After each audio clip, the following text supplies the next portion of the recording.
Let's get it. 580 Sports Talk is live and direct on a Wednesday. Happy Hump Day, one and all. Thanks for being with us. We're hanging out for the next 2.5 or so hours here on the Sports Voice of Kansas. 580 WIBW, FM 104.9, online at 580WIBW.com, and on our live video streaming channels, 580 Sports Talk on YouTube and WIBW News on Facebook. However, wherever, whenever you're joining the program today, thanks so much for being a part of 580 Sports Talk. My name is Dan Lucero. Brendan Dworzinski and Spencer Dupuis will be along in a little bit on a blockbuster Wednesday here on the program. Trent McDuffie is a Los Angeles Ram. The Kansas City Chiefs have 2 first-round picks in 2026. A move that Les Snead, the Rams general manager, appeared to very strongly hint at 24 hours ago, brought to fruition this morning.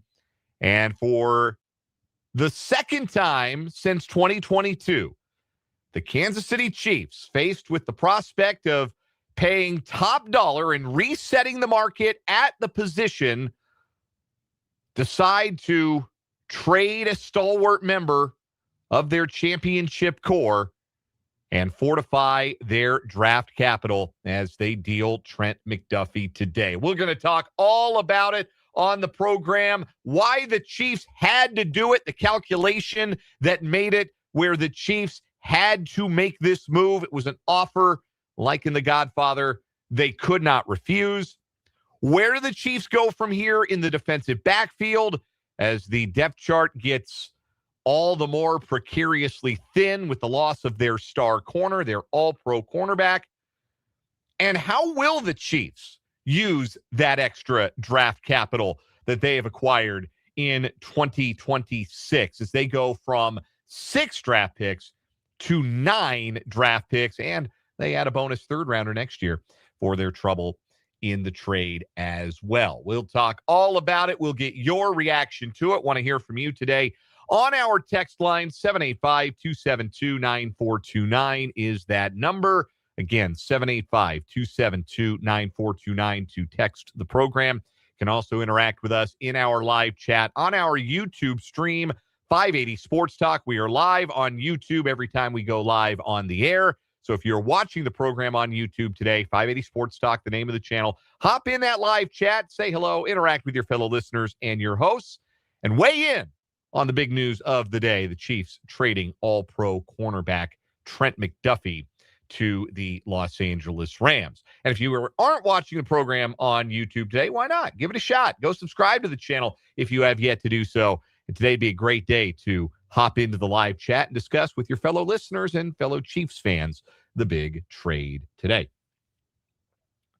That's obviously going to dominate the program today, and that sigh of relief you heard in Lawrence was maybe the Kansas basketball team understanding that we were going to talk a little bit less about them today. That was the A block of the show. The Jayhawks losing in Tempe last night in a game that Bill Self did not make it to the end of the first half in. A game they trailed by 20 at the half to a team that's going to fire their coach. And the second half rally fell short as the Jayhawks dropped a 70-60 decision to the Arizona State Sun Devils last night. We will get into that. And the fact that Kansas is just not a very good offensive basketball team. And the only thing that can fix that is a thing we haven't seen yet, and certainly did not see last night. And that is superstar performance from Darryn Peterson, who was 3 for 18 from the field last night. As somebody who put up more than a few 3 for 18s in his Aurora, Colorado Park and Rec days, I feel where he's coming from. I've been there. I know what that's like. The ball just will not go in the basket. But it was a miserable night for Kansas offensively, and they're not that bad offensively. They're not 29% from the field offensively. They're not Darryn Peterson 3 for 18 bad offensively, but they're bad offensively. There's really no getting around it, and it's the third consecutive year that a Bill Self Kansas team has been bad may be a stretch because, like, in relation to all 360-plus Division I men's basketball teams, they're still in, like, the top half. But relative to the kind of program they want to be, the kind of team they want to be, they're a bad offensive team. And we'll talk about the reasons why a little bit later on. We may get to K-State. They won last night. Good for them. That was a good effort for them in their final home game. But to be frank, that and Royals talk kind of got bumped by the big Chiefs news today. We got What Is Wrong With You? Our guest today, we will talk Cats with Tim Fitzgerald of GoPowerCat.com, part of the 24/7 Sports Network. He'll join us at the bottom of the 4 o'clock hour. We'll get him to weigh in on everything going on with K-State athletics, as he does every Wednesday on the Wildcat Wrap-Up, presented by Tallgrass Windows and Doors. We'll have 580 Sports Talk headlines as well. And we are off early tonight for high school basketball. 580 Preps postseason coverage beginning tonight. We've got a 6A boys sub-state semifinal from the Dungeon, round number 3 between Topeka High and Washburn Rural. Topeka High was 2-0 against Rural this season and won those games by a combined total of 2 points. So we should be in for a really good one tonight. Myself and Larry Latimer will be on the call from the Dungeon. Pre-game coverage about 5:40 ahead of the 6 o'clock scheduled tip-off in 6A West boys sub-state semifinal play. One more time, how you can get involved with the program today. The text line, 785-272-9429, 785-272-9429. Also interact in the live chat on our YouTube channel, 580 Sports Talk. In case you haven't heard, the Chiefs today agreed to trade cornerback Trent McDuffie to the Los Angeles Rams in exchange for 4 draft picks, including the 29th overall pick in the 2026 NFL Draft.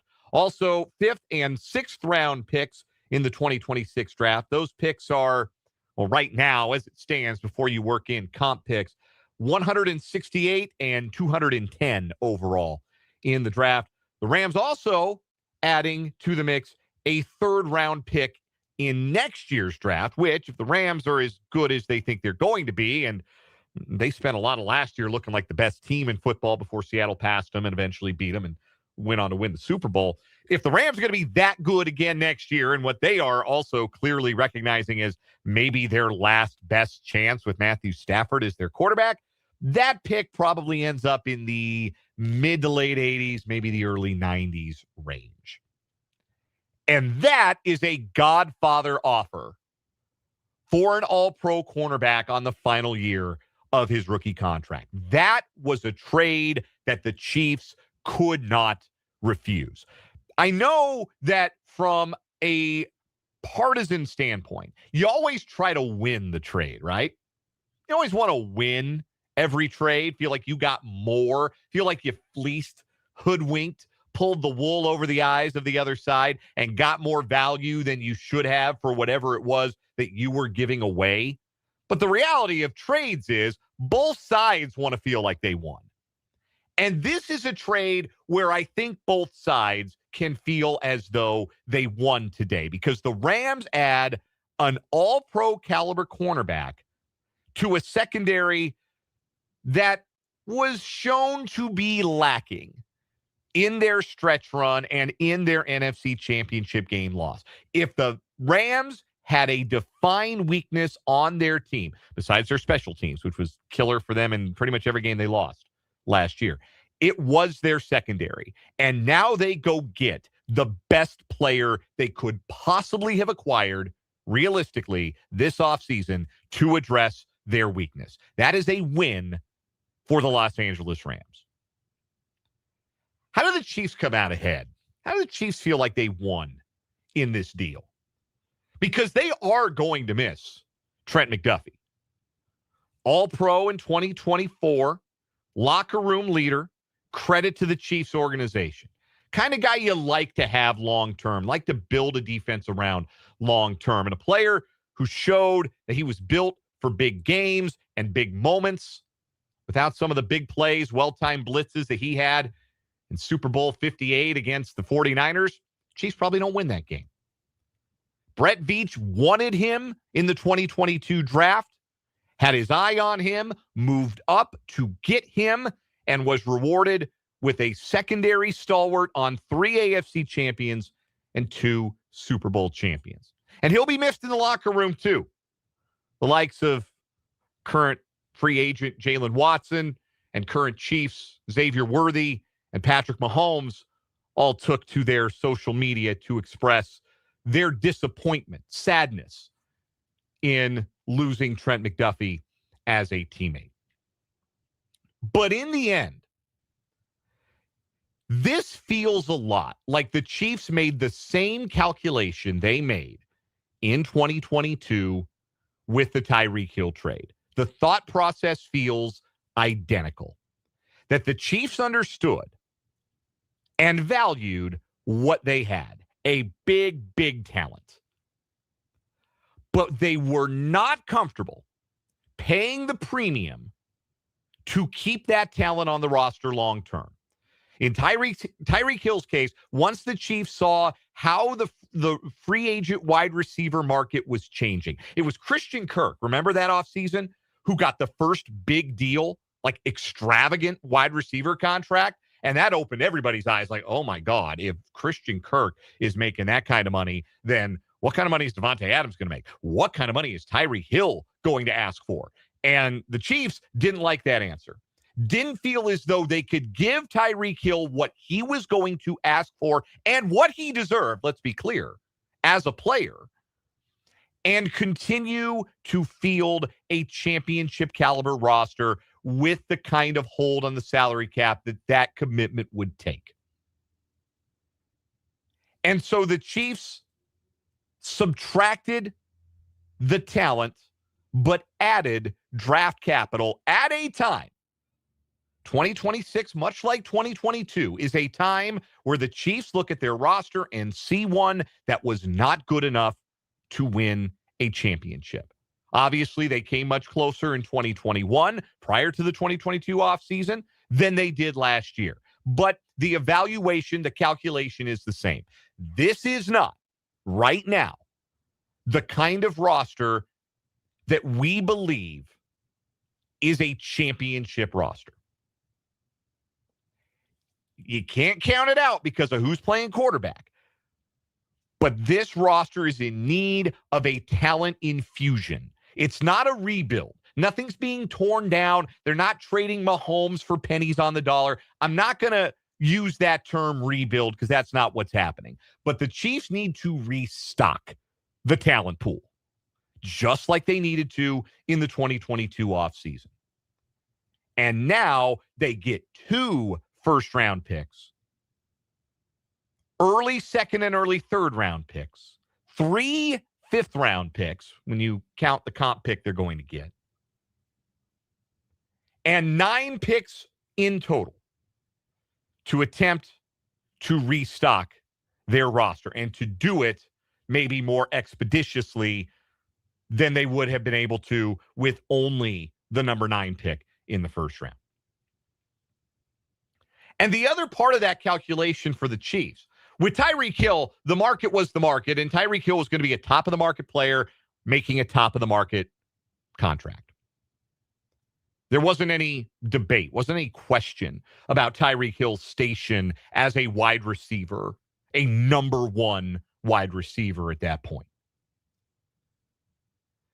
But with regards to Trent McDuffie, who by all accounts, him and his representation, are going to look to reset the market at cornerback, which right now, the top average annual value for a cornerback in the NFL is $30.1 million. Sauce Gardner reset the market. $30.1 million is where the market is right now.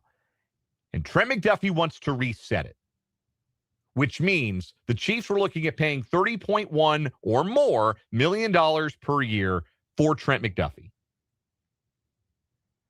But when you look at the list of the corners in this league that make the big bucks, you look at that list of guys, and these are all elite guys, right? Like you look down the list of cornerbacks.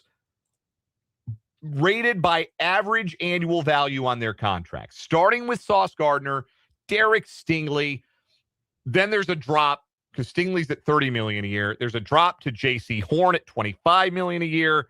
Patrick Surtain at $24 million a year. 4 other corners make over $20 million a year: Deron Bland, Jalen Ramsey, A.J. Terrell, and Denzel Ward. All of those guys are elite. All of those guys are Pro Bowl or Pro Bowl caliber. All of those guys, versatile, but all of them are able to play the outside. And there's no question that they are all better on the outside, not as a slot cornerback. Trent McDuffie's better as a slot cornerback than he is as an outside corner. Trent McDuffie has problems defending big wide receivers. Trent McDuffie occasionally will get beat deep. He's not a perfect player. That doesn't make him a bad one. It just means that we have seen Trent McDuffie at times have his hands full with bigger wide receivers. And look, big wide receivers, that's why you want big wide receivers, because they can give cornerbacks, especially not big cornerbacks, and Trent's not a big guy, they can give those smaller corners the blues. It's not unique to Trent McDuffie as an outside corner. There are going to be receivers that are bad matchups for him, and generally speaking, those guys are bad matchups for everybody. But it bears noting, again, that his all-pro nod came as a slot cornerback. That might be where he most helped your defense. And you got to go way down the list of the highest paid cornerbacks in the NFL before you find guys who are better in the slot than they are in the outside. You got to go way down the list. You got to go down to guys like Diamador Lenore for the 49ers, who makes like $17.8 million a year.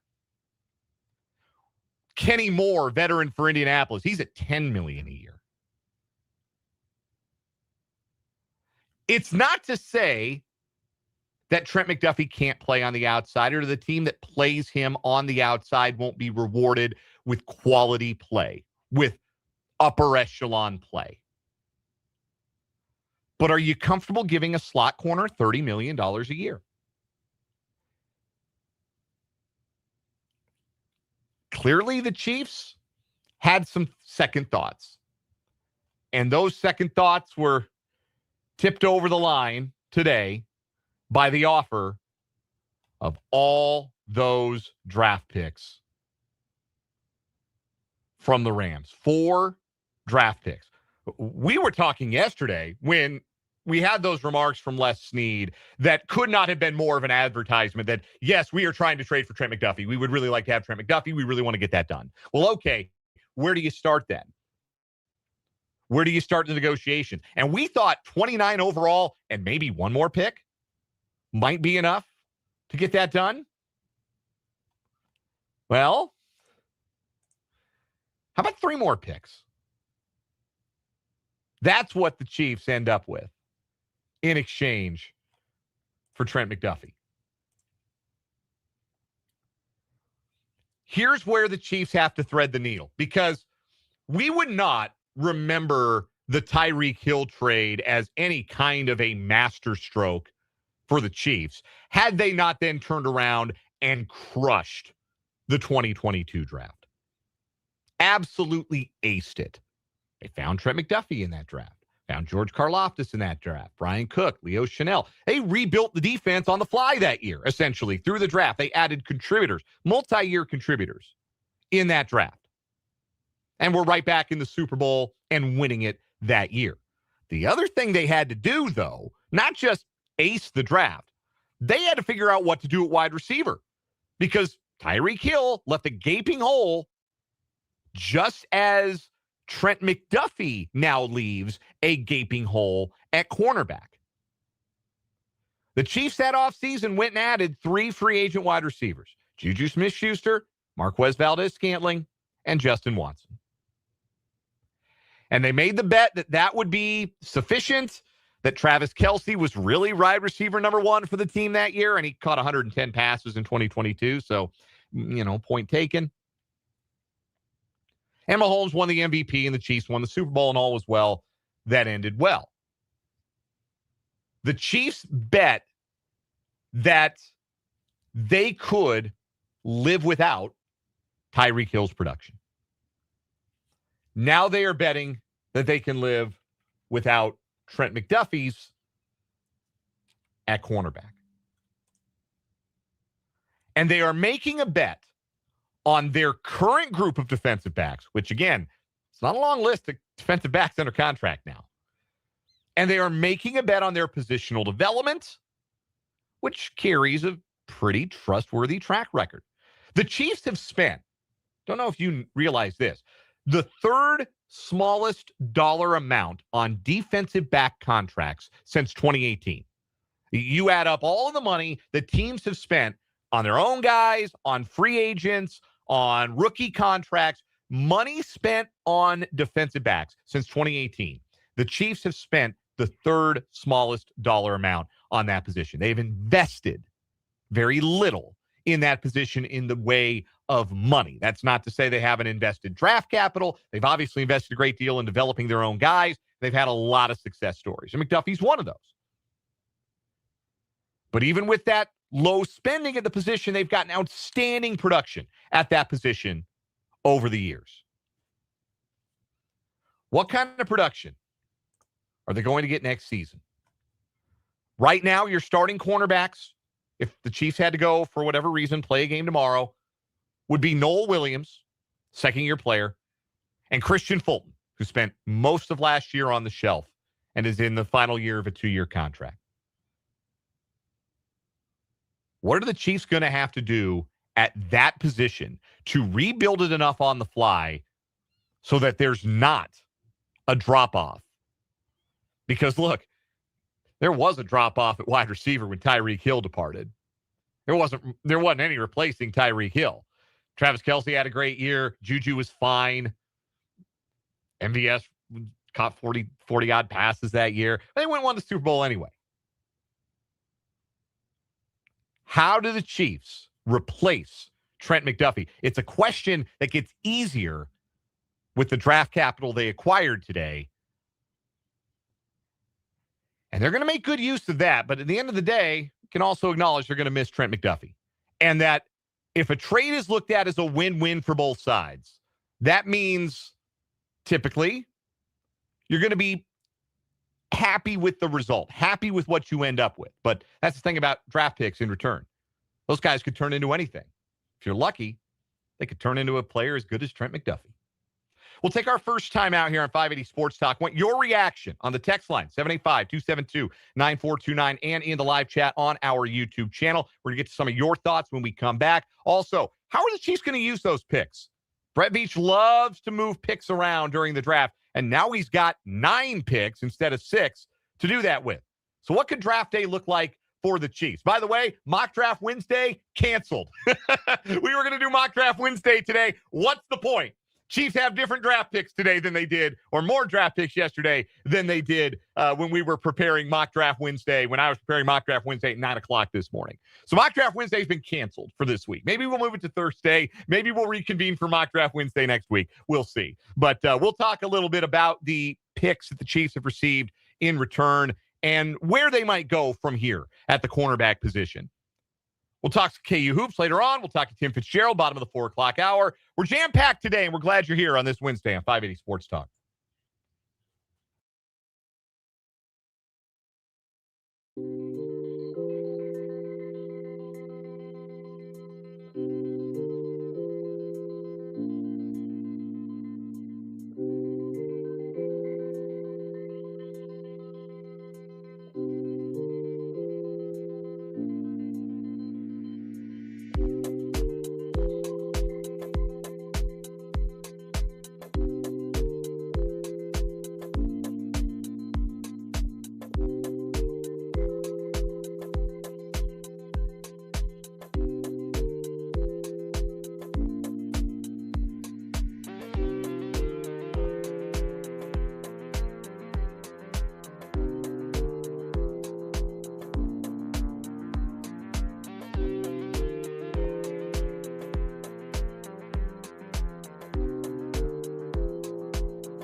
Just getting started on this Wednesday on 580 Sports Talk. My name's Dan Lucero. Glad you're along on this hump day. The Kansas City Chiefs and Los Angeles Rams in agreement on a trade that sends Trent McDuffie to where he's from. He's a California guy. He's an LA guy. He'll head there in exchange for 4 draft picks. This year's Rams first-round pick. The Rams still have a first-round pick. They hold the Falcons first-rounder. They got him in a trade last year's draft, so they still pick 13th overall this year. So the pick the Chiefs are getting is the Rams' original first-round pick at number 29. 5th and 6th round picks this year and a 3rd round pick for next year. Looking for your thoughts. 785-272-9429 is the number. Also in the live chat on our YouTube channel, 580 Sports Talk. We'll start with Paul in the YouTube chat, who says when the trade was announced, thought if the Chiefs got number 29 plus 1 sweetener, it might be a good deal. But the return certainly was positive. Again, I really think that the Chiefs entered these negotiations feeling like trade probably makes a little more sense for us than an extension, but we don't want to just give away a locker room leader and an all-pro. We're going to be blown away. We're going to have to get a haul here. And this is a haul. This is, by any definition, a haul. This is 4 picks, including next year's 3rd rounder, which is nice to start adding draft capital for 2027 because, as we were talking about yesterday, the process of building the roster back up, restocking rather than reloading, really it's a 2-year plan, a 2-year process. I don't think you can do it in one off season to get younger the way the Chiefs need to get. You can't just do that in one draft. You certainly couldn't just do it with 6 picks. Well, now you got 9. That's a little better, but now you're working with an extra 3rd rounder for next season. Maybe that comes into play in a trade at some point.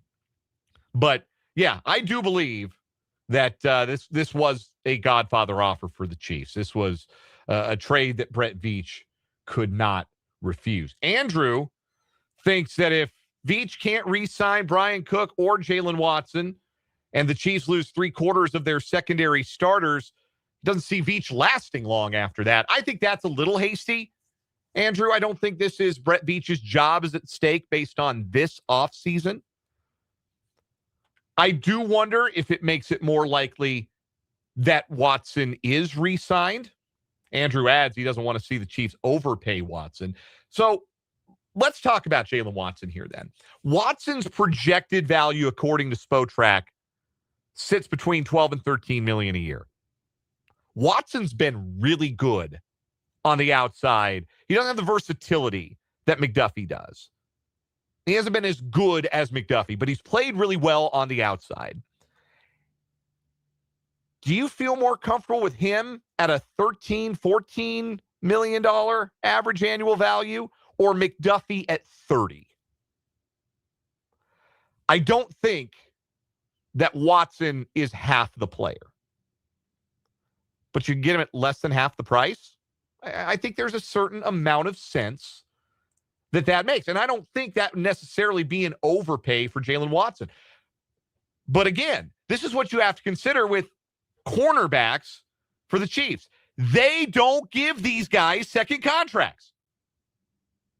It's not a rule. It's not hard and fast. They wanted to do it, according to our friend NFL insider Matt Berteram. They wanted to do it with Charvarius Ward. They wanted to bring him back. And I think Ward and Watson, honestly, fairly similar track records at this stage in their careers. Ward went on and played really, really, really well in San Francisco, got better as he went along. Unfortunately, he's had some personal tragedy and some concussions, and hope to see him back on the field for the Colts next year. The report, or the last we heard from the Colts front office, is that they expect he'll play next year. But I would say Watson and Ward are kind of on a similar trajectory. And so maybe they look at Watson as being a guy like, okay, we've developed this guy and we don't have to pay him top of the market. That, I guess, is the distinction. The Chiefs have never paid top of the market or near top of the market for one of their cornerback free agents to be. They've done that at other positions. They haven't done it at cornerback. Didn't do it with L'Jarius Sneed. Boy, did they trade him at the right time, right? And here they are not doing it with Trent McDuffie. Here's the other question I always had about McDuffie, who, again, I'm not trying to drag a guy down or say he's not a good player. He's a really good player. He's an excellent player. And he don't win Super Bowl 58 without some of the clutch defensive plays he makes in that game. Trent McDuffie has 3 interceptions in 4 years. The Chiefs have not, the last few seasons, rostered guys who make plays on the football. And last year, it was really apparent that they had a roster full of defensive backs that did not play the ball, that were not takeaway guys. And it was weird. It was an aberration, it felt like, that McDuffie didn't have a regular season interception in his first 2 years. And he didn't get one until late in year 3, remember? I think his first one was December of 24. Was that game against Houston? Or was it, no, it was a game against Cleveland, and then he got another one against Houston. But still, you're talking about December of year 3 for Trent McDuffie to get his first regular season interception. He's got 3 in 4 years. All the other numbers suggest that he's top of the charts coverage-wise, like right around 1 yard allowed per coverage snap, which is like elite stuff. He's outstanding. He's a really good player. This is the reason the Rams were willing to trade 4 picks for him. But he's going to get $30 million a year. And this is not a guy who has then a shutdown on the outside kind of cornerback. He is not the kind of player who we have seen in his prime be, oh, yeah, you just don't throw it to that side of the field. Like, there are guys like that in the NFL. Like Patrick Surtain, you just wherever he is, you're not throwing at him. You're not throwing it at Stingley. When Sauce Gardner's been healthy, you don't throw it at him. That's why DJ Reed has all those interceptions, because he gets a lot of chances to intercept the ball. Trent McDuffie doesn't get a lot of chances to intercept the ball because teams are sometimes not willing to throw his way. A lot of times, though, it's because he's playing in the slot. Slot corners don't typically get the sort of opportunities to intercept passes. But you're going to pay $30 million a year for a guy who might be better in the slot and who has 3 interceptions in 4 years. That, to me, is a risk that I understand the Chiefs not being willing to take, particularly when they can get 4 picks on the backside of it. Joe in the YouTube comments suggests signing Jalen Watson and trading down to acquire more draft picks. 9 is a decent amount. This is the most draft capital that the Chiefs have had since 2008. When you account for not just the number of picks, but the value of the picks, where they sit in the draft. It's been a long time since the Chiefs have had this kind of draft capital. And now they got a lot of holes to fill and can let the draft come to them a little bit. But Brett Veach is more apt to trade up. He has been much more aggressive in trading up over the course of his time as a GM than he has been with trading down. And my thought is that we could see now those day 2 picks maybe moving, maybe the Chiefs being able to use some of that day 3 capital to help maybe move up in the second round, move up even further in the second round, move up in the third round, to go and be more aggressive at filling the needs that they need to fill. Cornerback is a need now. It was a need before. It's definitely a need now with Trent McDuffie no longer on the roster. We'll take a timeout. When we come back, we may not be doing traditional mock draft Wednesday, but it's time to get familiar with some of the cornerbacks that might be first-round names, just in case the Chiefs decide to go that direction in replacing Trent McDuffie. We'll get there next on 580 Sports Talk.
.348 on 580 Sports Talk.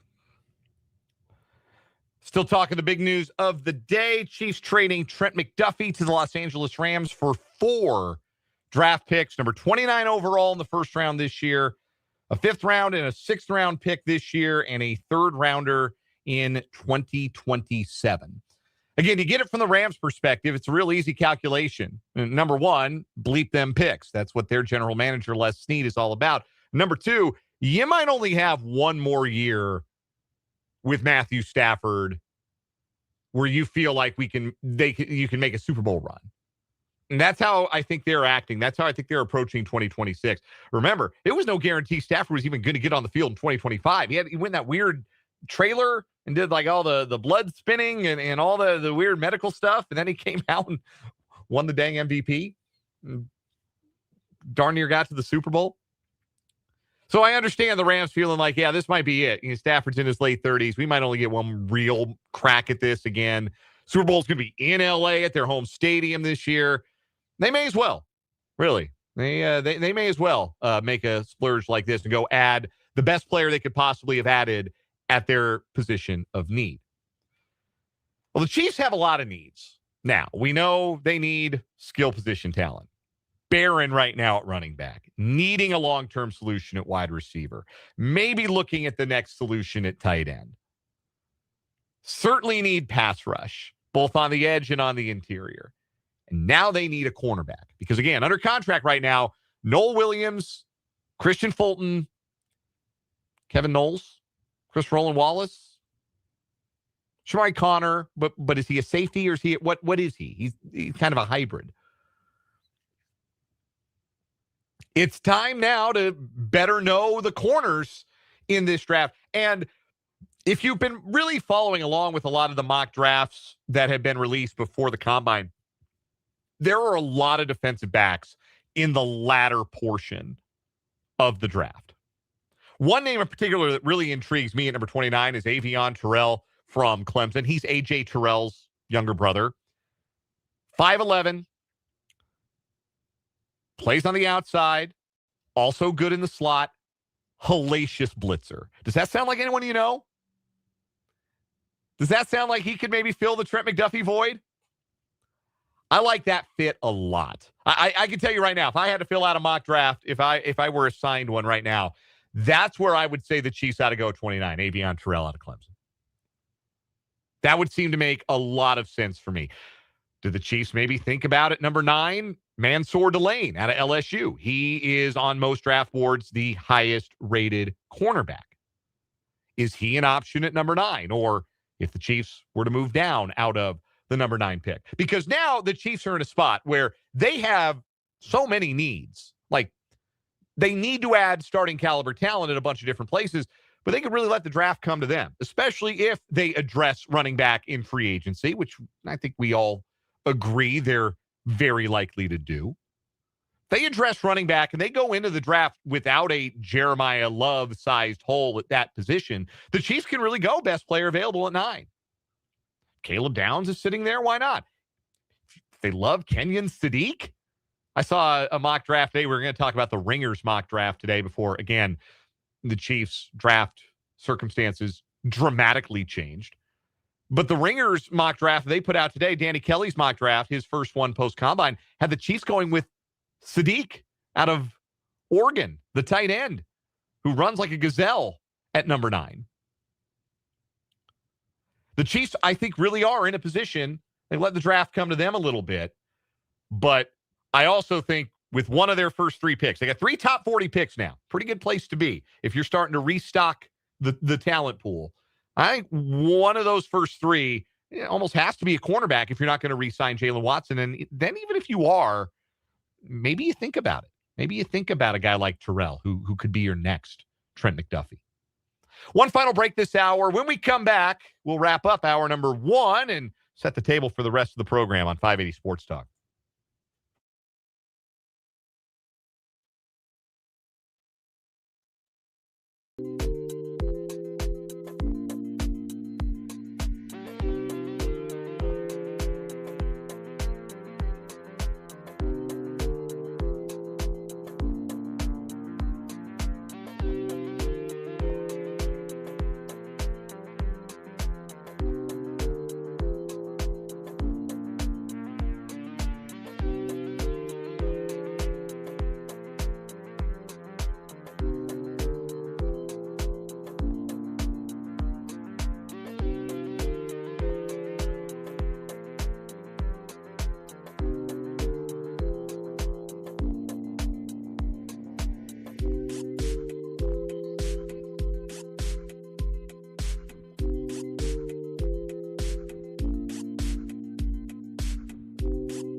One last quick thought from the listeners in the YouTube comments or live chat. Tyler wonders if the Chiefs might address edge rusher, one of the two big tickets on the market, Max Crosby via trade or Trey Hendrickson via free agency.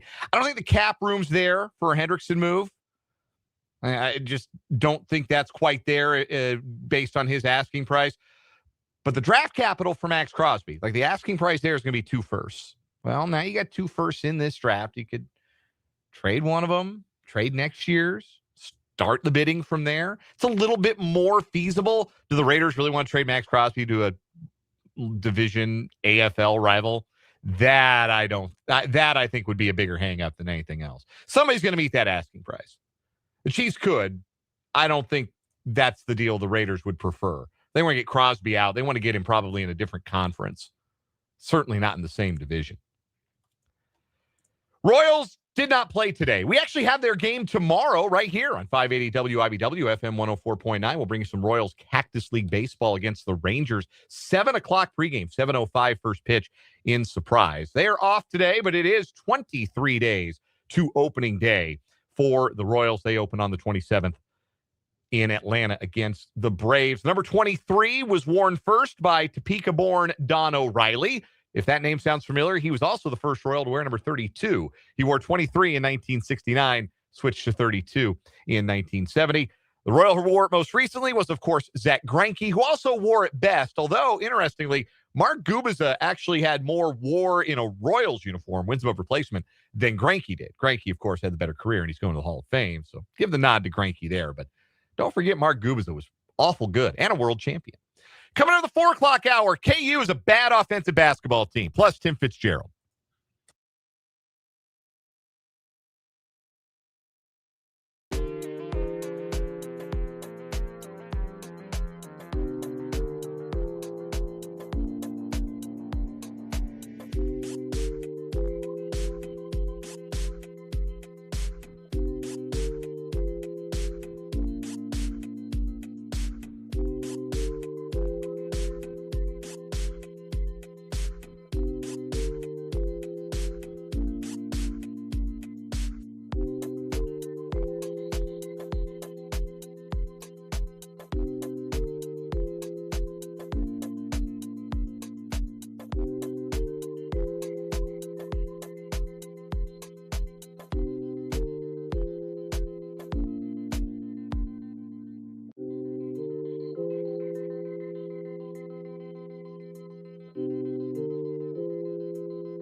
Let's get it. Hour number 2, 580 Sports Talk on this Wednesday afternoon. Thanks so much for being with us on the sports voice of Kansas, 580 WIBW, FM 104.9, online at 580WIBW.com, and in living color on our YouTube channel, 580 Sports Talk, and our Facebook page, WIBW News. The gang's all here on this Wednesday. Dan Lucero, Brendan Dworzinski, and Spencer Dupuis with you.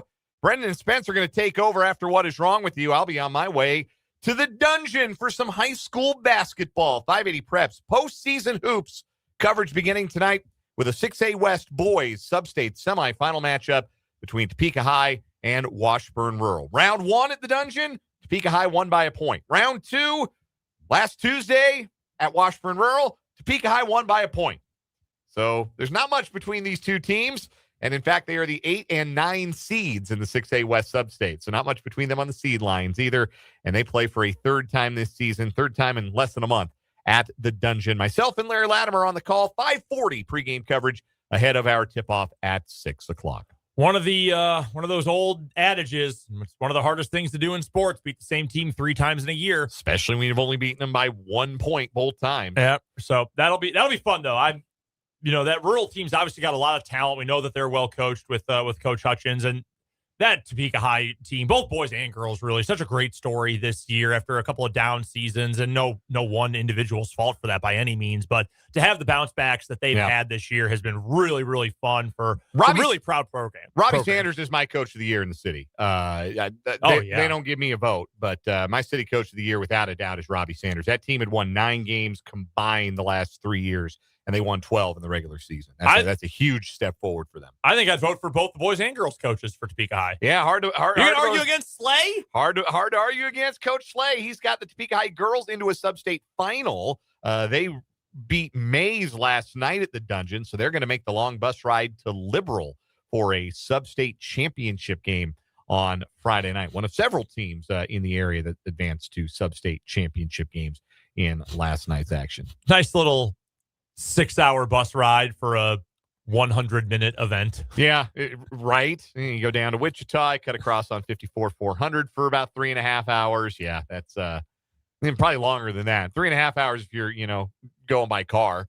Yeah. Buses are a little slower, but a little bit. But we got high school hoops tonight. Topeka High, Washburn Rural boys. We'll have a sub-state championship game on Friday. We'll have a sub-state doubleheader on Saturday. We'll tell you all about that as we go along here on 580 WIBW. Make sure you're following us on our social media channels, 580 Sports Talk on X, 580 Sports Talk on Blue Sky, WIBW News on Facebook. You'll be the first to know where we're headed for the next few nights of high school hoops, and of course what our state tournament schedule will be once that's all decided when the dust settles on sub-state play on Saturday night.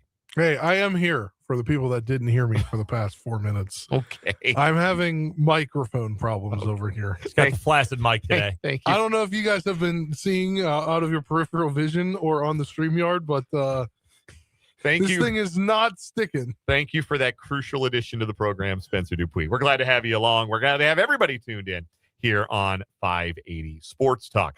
Still more reaction to come on the show to today's top story, the Chiefs trading All-Pro cornerback Trent McDuffie to the Los Angeles Rams in exchange for 4 draft picks, including number 29 overall this year, a 5th and a 6th round this year, and a 3rd rounder next season. We'll have lots more to say. We'll get Brendan and Spencer's thoughts on that coming up on the show. Also going to get into our 580 Sports Talk headlines in the 5 o'clock hour. Tim Fitzgerald to GoPowerCat.com going to join us at the bottom of this hour for the Wildcat Wrap-Up, which is sponsored by Tallgrass Windows and Doors. We'll get Fitz's thoughts on that rarest of rarities, a K-State basketball win last night. They went on a 21-0 run that I think actually fully disqualifies West Virginia from NCAA tournament consideration. Yep. Oh, yeah. You cannot be a bubble team and give up a 21-0 run to the P.J. Haggerty-less Kansas State Wildcats. Yeah, their number 1 scorer all year doesn't play, and they still win a game. Was that K-State's best win of the year in terms of, where's West Virginia in the KenPom? No, it is not, because they beat Tulsa, and Tulsa's 50. Oh,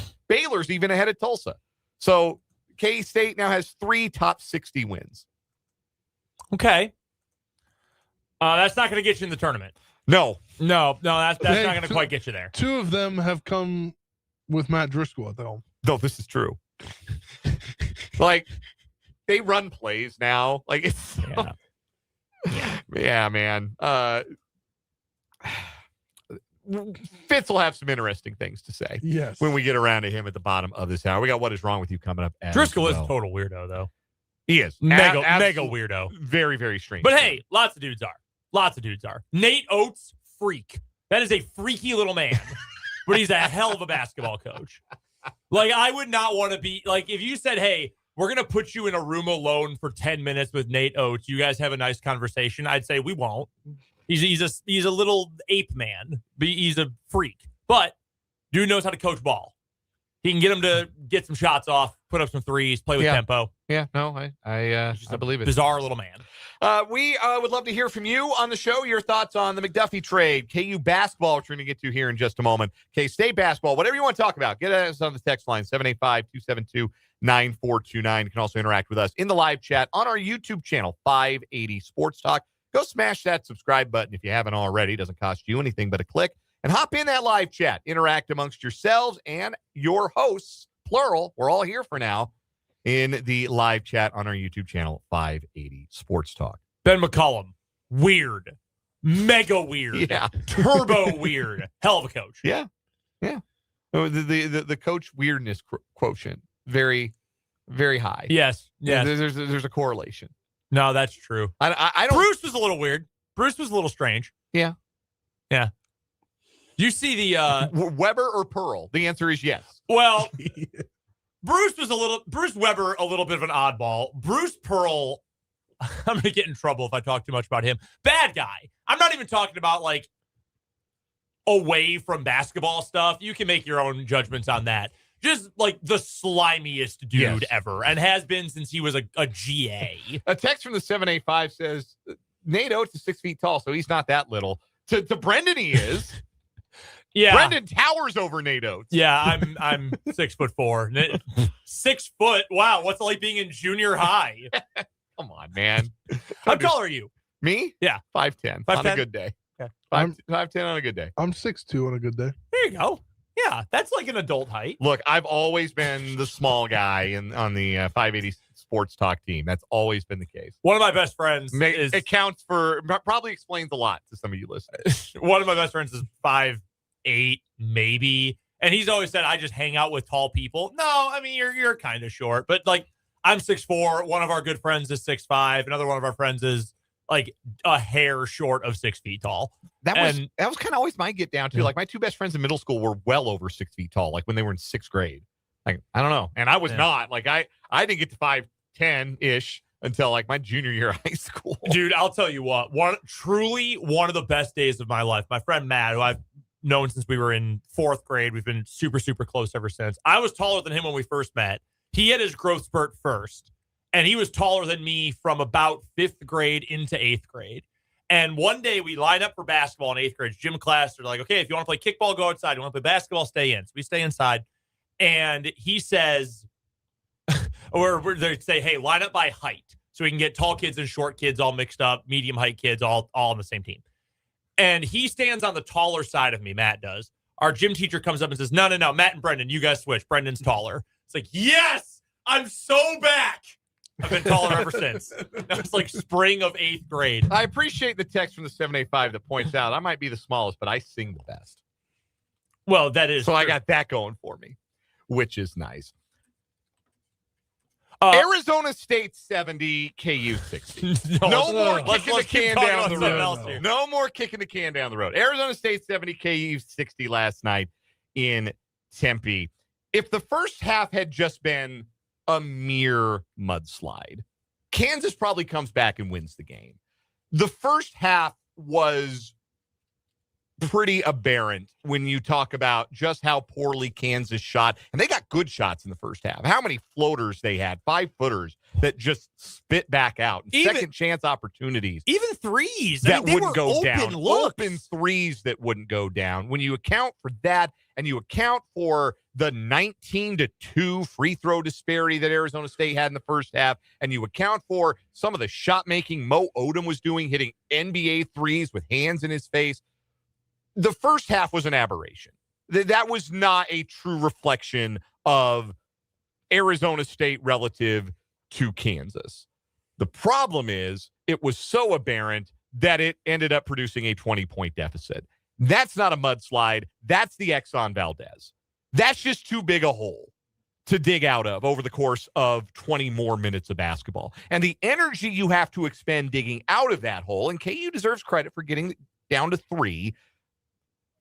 Eventually, though, your gas tank hits E before the final buzzer. And that's what happened. By the time they got it down to 3, and that stretch there when they got it to 3 and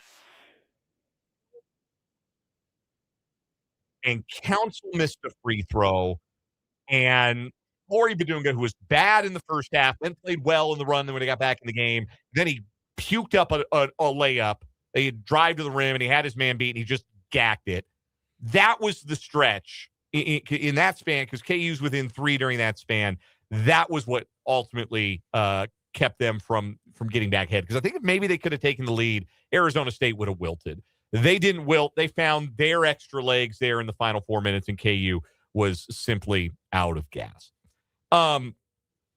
We can acknowledge that 19-2 is a free throw disparity and a half is objectively awful, hilarious, whatever word you want to use. Obviously, that was exacerbated by 3 technical fouls given to the KU bench in the first half. I thought the Bill Self ejection was a total farce. A Doug Sermon's look at me special. Jacques Vaughn's technical foul was worse. Jacques Vaughn doesn't raise his voice. He got 1 technical, ever as an NBA head coach. This is not a guy who goes after the refs as a matter of course. I thought that it was a game where Kansas, after that first half, had every right to be frustrated. They have had in recent games every right to be frustrated with how Darryn Peterson is being officiated, and he has the foul shot disparity in his game, in his numbers to kind of prove that. Mm-hmm. But also, all of this can be true. First half was an aberration. Bill Self shouldn't have been ejected. That was a bad officiating, just a bad half of basketball. And if KU's only down 15-14 instead of 20, I think they probably come back and win the game. That can all be true. But it can also be true that you can't get yourself behind by 20 points to a team that's going to fire their coach. And that happens, and you end up scoring 60 points against one of the worst defensive teams in America. A team that is so bad defensively that, again, they are going to get their coach fired. Everybody knows this is the end of the line for Bobby Hurley. Everybody knows. Uh-huh.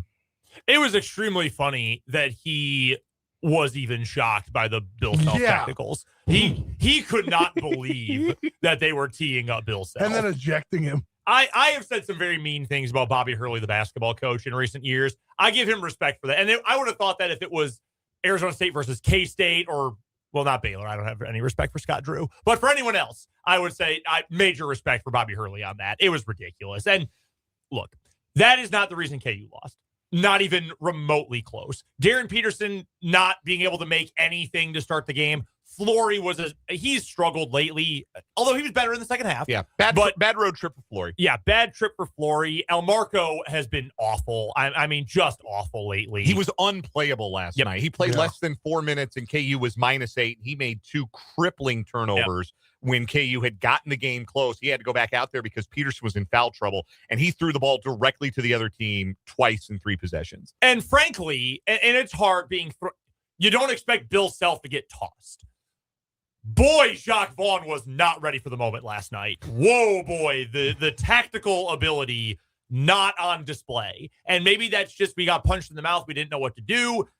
Maybe that's not a great excuse, but maybe that's the explanation. Jacques, you have timeouts, right? Like you can use them to stop the bleeding a little bit. And then you also need to know when you are allowed to use the timeouts, because there's a video that was popping off on social media last night, and some KU fans were mad, what? These refs are ridiculous. Vaughn's right there calling timeout. They won't give it to him. Well, yeah, because Arizona State was dribbling on offense. That's never been, unless you're in junior high, that's not allowed. No. Shoot, when I played basketball in junior high, they just had rolling subs. It was like hockey. You just ran on the court. That's not allowed. So I didn't think it was a good game for pretty much anyone. It wasn't, and it was another bad game for Kansas offensively. And we've arrived at the conclusion now, the unavoidable conclusion, that for the 3rd straight year, Kansas is a bad offensive team. Yeah. They are perhaps not that bad. where they're going to shoot sub 30%, that they somehow managed only 6 second chance points on 25 offensive rebounds. I believe I heard Kevin Kugler say in the broadcast that was their most offensive rebounds in a game since playing Alcorn State in 2009.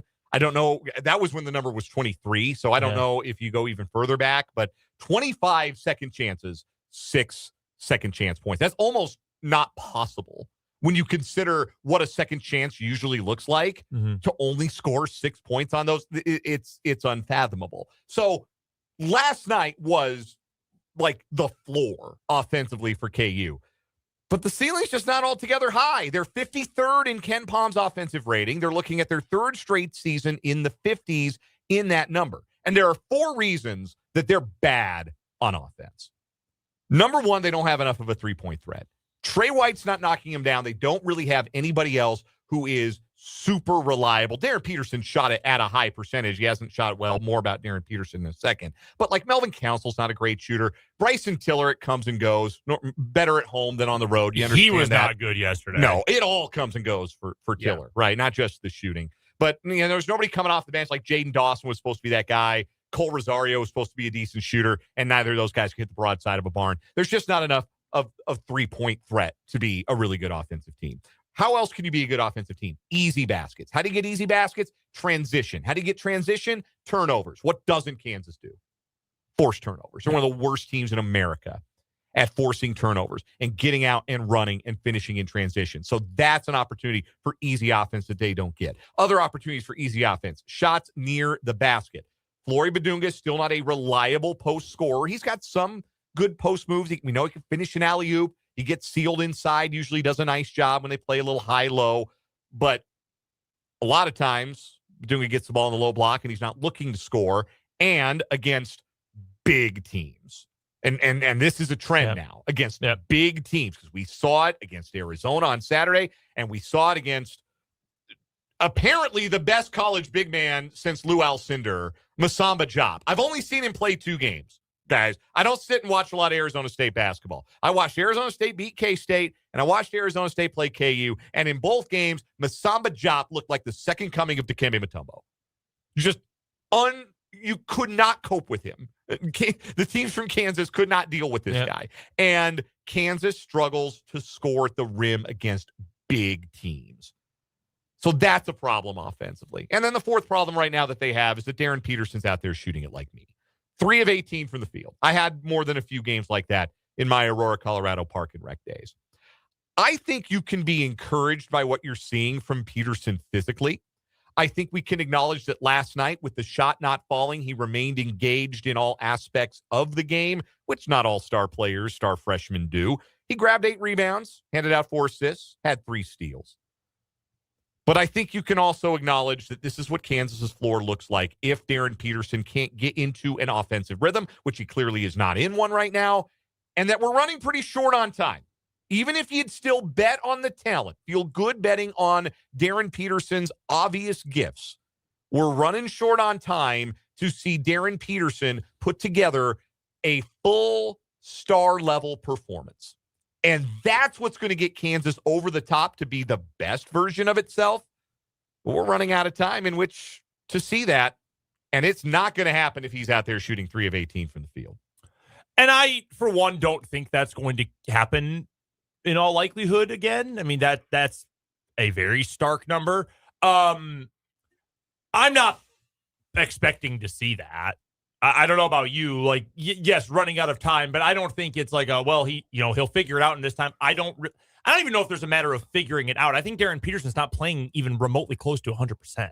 Like, and look, that's not an excuse. Like, okay, well, he's still playing. Yes, I agree. Up 100% agree with the fact that if he's out there, you need to expect the most out of him for sure. I just don't think that you're getting like the full version of what he could be as a player, as a prospect. And that, I mean, it is what it is. That's not anything that anyone can control at this point. Is just he's had a bad run of luck health-wise this year and sickness-wise and all of those things. So I'm not really expecting that. To me, the biggest of the concerns is you just don't have enough guys who can make shots. And I'm not even talking necessarily about threes. I'm just talking about, like, consistently when the ball leaves their hand, a great mid-range guy, a guy at the rim. Like, I don't always feel that Fleury's shots at the rim are going to go in. I certainly don't feel that about Tiller wherever he's shooting because he's so hot and cold. You should about Peterson. He's slumping again. I think he's banged up. Trey White's not a dead-eye knockdown shooter type. Melvin Council, outside of the NC State game, okay, he has played 30 games this year. Do you know how many threes he has outside of that game? In the other 29 games, how many threes does he have? He made 9 in that game, right? He made 9 in one game. Has he even made that many in the other games? He has. 25. Okay. He is making under 1 3 per game as a guard who plays 35 minutes. Wow. And look, I'm not trying to be overly critical of Melvin Council specifically. I love Melvin Council. He every single time adds something to this team. And he's not a guy who needs to be efficient. A, he never has been in his career. But B, he does more than just needing to be a true shooting merchant or whatever. He's giving you more defensively in terms of ball handling, all that. So I'm not trying to single out him. My point being, okay, you've got a guard who has to be out there, who's making a positive impact, but shooting's not part of his game. Fleury should never shoot outside the paint. All right, so you're already down to 3 spots where you need guys who are going to make all their shots, right? Or make 40+% if they're a guard, whatever. You know what I'm talking about. Trey White hasn't had that consistency offensively. I don't think we expected him to necessarily, but you've needed him to be consistent. Peterson, if he's not making those, it's putting so much extra pressure on everyone else. And again, not entirely his fault, but you need those shots to go down. Off the bench, El Marco has been awful, absolutely awful. And I do feel bad. Maybe I'm soft and old. I don't know. But I feel bad. Like, these guys are going to go on social media, and he's going to see, oh, wow, cool. All of my classmates at KU, they want me shaving points. They want me to die. They think that I'm shaving points. Someone photoshopped me as the new Ayatollah in Iran. I saw that last night. Like, that sucks. I feel bad for him. By the same token, he's making better. You're on scholarship. $750,000, and you play at Kansas. Like, yeah, it is what it is. And that's the big problem. Yes. Is that not only do you not have enough of that stuff, but the margin for error for the offense is so slim that one piece out of place throws the whole thing off. They don't have a ton of shot takers as it is, and they also don't have a lot of shot makers. That's a good point. And the guy that has to make him is Peterson. They have a lot of possessions where they get late in the clock, and when you get late in the shot clock, you need somebody to do something off the bounce and make a play. And Peterson's their best option to do that, but nothing's falling for him right now. That game looks obviously a lot different last night if he makes 9 of 18 shots or even 7 of 18 shots. It's a very different game. He starts getting the kind of whistle he got the second half last night, where he gets to the line a little bit more often. And that can change, and that can help Peterson get into a rhythm.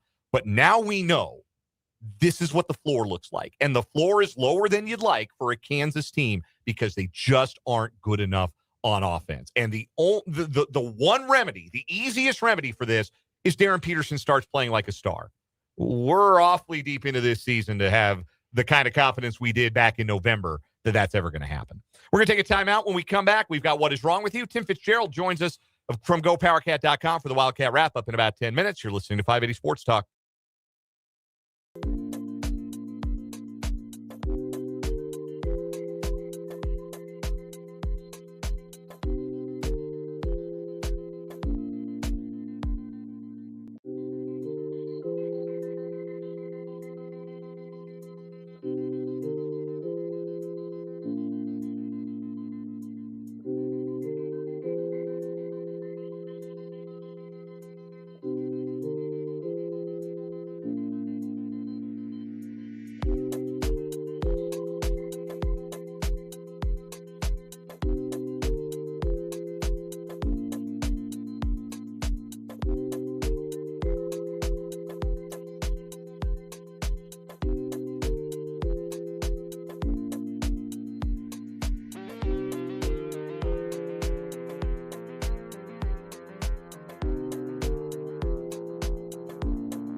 So what is wrong with you time on 580 Sports Talk? We got two new stories competing today, try and take down our weekly champion, the former Jacksonville police officer who ran up 200 hours and $1,400,000 over 3 months in fake overtime that he was clocking while hanging out with his girlfriend, who was also his boss.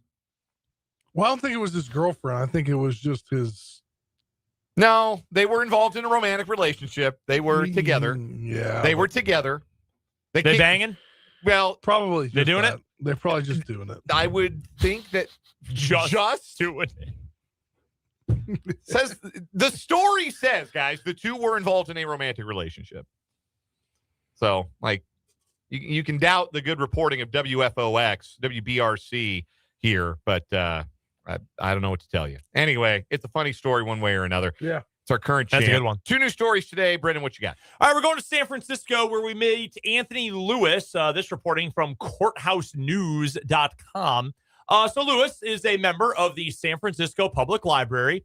He's also blind, which became problematic when a security officer at the library recently told him to read the sign on the door about dogs needing their vaccination requirements.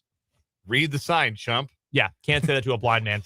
He uses a service dog to help him navigate the city, and he took his service dog with him to the library last April, where he encountered a security guard who demanded to see the dog's rabies vaccination records.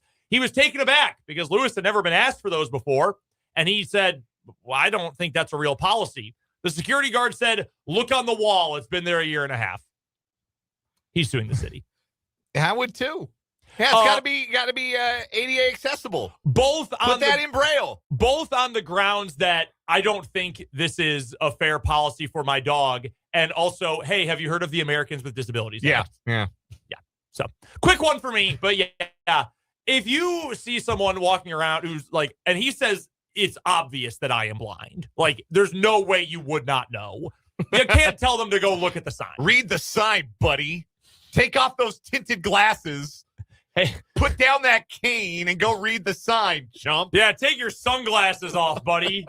Uh-oh. For my story, we go across the pond to Wigan in England, where a learner driver, that's what they call student drivers, was arrested for drug driving after being stopped during his driving test by police. The 26-year-old was stopped by officers after they spotted a defective brake light and noticed he wasn't driving very well, which, if you're a learner driver and you're not driving well, you must be really struggling. When officers spoke to the driver, they could smell cannabis, and he subsequently failed a drugs test. He was also found to be in possession of cannabis and was arrested, and the test was terminated. He and the vehicle were returned to the test center where the man's mother was waiting for him and was shocked to see a police officer step out instead of her son, leading to a very awkward conversation. Side note, I love that it's a drugs test. Yeah, in America, it's a singular drug. Yeah. In the UK, though, no, drugs.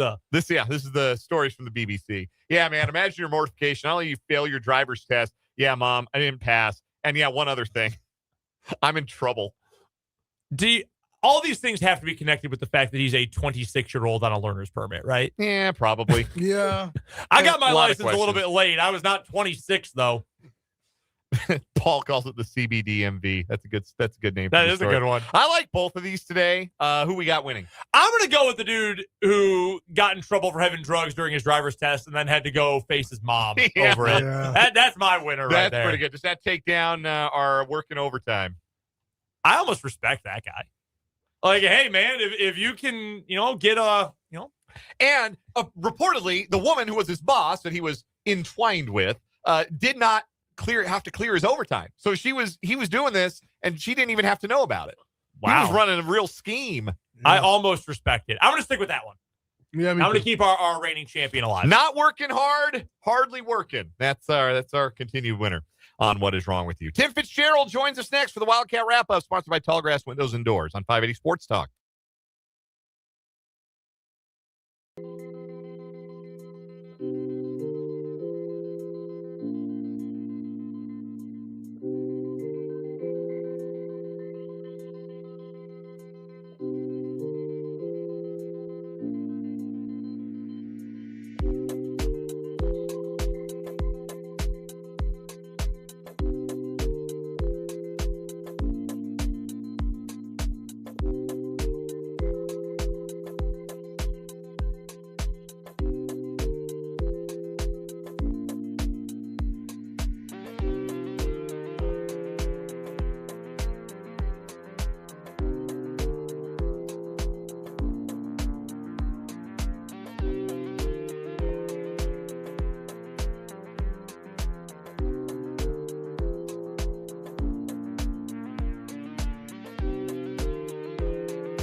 He may not like being sticky, but he sure knows his way around the Kansas State Athletics Department. He is Tim Fitzgerald, the publisher of GoPowerCat.com. He joins us every single Wednesday here on 580 Sports Talk for the Wildcat Wrap-Up, which is brought to you by Tallgrass Windows and Doors, who provide high-quality products at affordable prices. You can check out their showrooms in either Wamego or Lawrence, or visit them online at tallgrasswindows.com. Excellence without exception. That's Tallgrass Windows and Doors. Fitz, I feel like it has been a lifetime since I have spoken to you. How is it going, my friend? Who is this, and what did you do with my guy, Dan? Kicked him out. Told him, get the hell out of here. It's my turn. It's my time, Lucero. It's about time. I've missed you. Hey, by the way, I got a project for you. Oh, good. I think I need a new open. We've got Kleiman and Tang in there, and that's so yesterday. Yeah, I'm glad you brought that up because I was thinking of that just the other day. Although I'm going to pitch this to you because I want your input on your open. I kind of want to keep Bill Self saying it's a great day to be a Wildcat. I kind of want to keep that one in there. I would agree. I would agree because it's kind of like when the comet passes. It doesn't happen very often, but it's spectacular when it does. That's very true. That's one of my favorite bits we have. That's such a good quote. Fitz, it is so good to talk to you, my friend. It was good to see K-State not just win, but look like a real basketball team for a little bit the other night. That was certainly fun. We were just talking about this earlier on this hour. They have the Cats do 2 wins over KenPom top 60 teams this year. Or I'm sorry, 3 this year. 2 with Matthew Driscoll at the helm. Go figure. What stood out to you the most about that win earlier this week? That's crazy, by the way. That's insane. Isn't it? It was interesting, wasn't it? I mean, they play a game without their leading scorer and their point guard and PJ Haggerty, and they looked better. And it's one of those things that's hard to explain. But I think they struggled in the first half because their offensive identity has been him.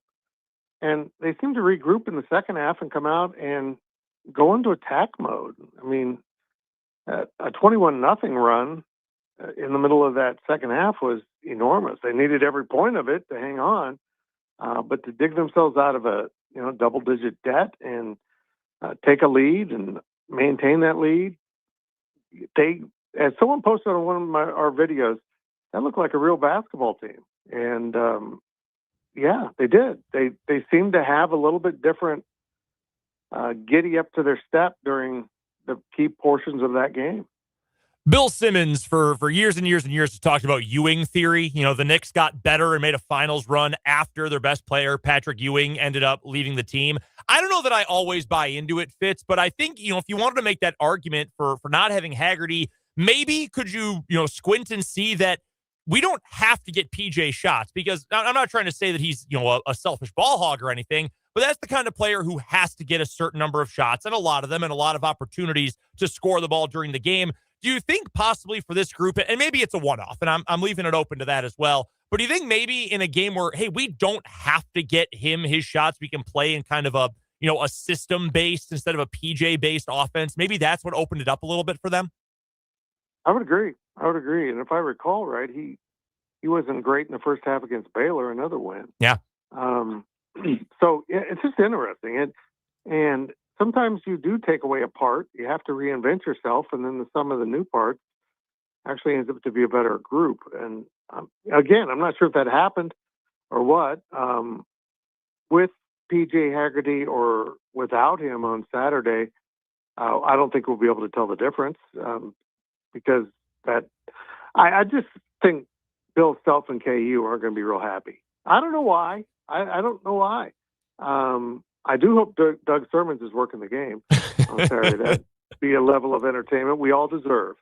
But yeah, I mean, we'll find out when they get to Kansas City and play another team in that first round that they might be able to beat, although it might be BYU. We'll see how that shakes out. But yeah, they looked good. They really did, and they looked like they cared more, which I think stuck out a lot. Bill Self might not be happy, and frankly, neither am I after that particular game. We're talking to Tim Fitzgerald of GoPowerCat.com, joining us here for the Wildcat Wrap-Up, brought to you by Tallgrass Windows and Doors here on 580 Sports Talk. Fitz joining us via the Fleming Place Wine and Spirits hotline. I wanted to ask you about Matthew Driscoll, Fitz, because I remember talking to you during this offseason after this hire was made, that I loved it. I thought it was great. I thought, okay, you're going from this plodding, nothing toilet ball offense that you've been running and really had been around since the end of the Weber era, save for the Elite Eight run with Marquise Noel and Keontae Johnson, to this guy who's been running this incredible fast-paced offense at North Florida. It's working. And I'm looking at KenPom right now. K-State is the 7th highest adjusted tempo in the country this year. That's been there. The execution, the success, maybe not. I don't think Driscoll is going to end up being the next coach at K-State. I highly, highly doubt it at this point. But does it feel like in these last couple of weeks since Jerome Tang was relieved of his duties that maybe we're seeing a little bit more of what this offense should have looked like from the beginning? Yeah, I think that stat proves you got to play both ends of the floor. Yeah. I mean, K-State was going fast and not winning. They seem to tie those two things together better last night than they have. I thought their defense quite often was very good. Maybe that's because West Virginia isn't known as an offensive powerhouse either, but they seem to be a little bit more responsible to duties on the defensive end. They've blown so many assignments. I don't even know what to say. They just let guys go. They lose track of them, and it seemed a little better defined on Tuesday at Bramlage. And I thought it was one of their better games at tying the two ends of the floor together, which, again, is very interesting considering Matthew Driscoll is the offensive coach. That hasn't changed. I mean, they're still running the same offense. They just looked a heck of a lot better doing it. The defensive lapses, because they've been obvious, throughout the year, and I'm not trying to pile on Jerome Tang here, but he would tell you himself, I'm a defensive-minded coach. That's what I hang my hat on. That's what I was doing at Baylor. I remember a couple of years ago, he talked about how mad he was that his team was playing poorly defensively because that's his focus so often for his teams.